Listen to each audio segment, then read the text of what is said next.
যে আসলে বাংলাদেশের আইন শৃঙ্খলা পরিস্থিতি অবনতি হয়েছে, উন্নতি হয়নি।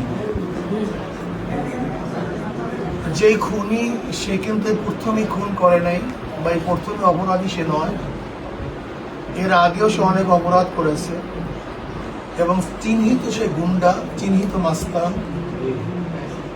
তার বিরুদ্ধে প্রশাসনের কাছে বারবার অভিযোগ দেওয়ার পরেও প্রশাসন যথাযথ ব্যবস্থা গ্রহণ করতে পারেনি, ব্যর্থ হয়েছে। আমি মনে করি ওর কবরকে জান্নাতের বাগিচা বানাবে। আল্লাহ পরিবারের সবাইকে দুনিয়া আখিরাতে কামিয়াবি দান করে, মূল স্ত্রীকে ধৈর্য দান করে তৌফিক দিন। এই বাচ্চাদেরকে আপনার জিম্মায় দিন, আল্লাহ আপনি দয়া করে কবুল করেন। যত মুমিন মুমিনাত মুজাহিদের কবরে সে সবাই তোমার আফত মাফ করে দাও। আমাদের শায়খ মুর্শিদের কবরে জান্নাতের বাগিচা বানাবে।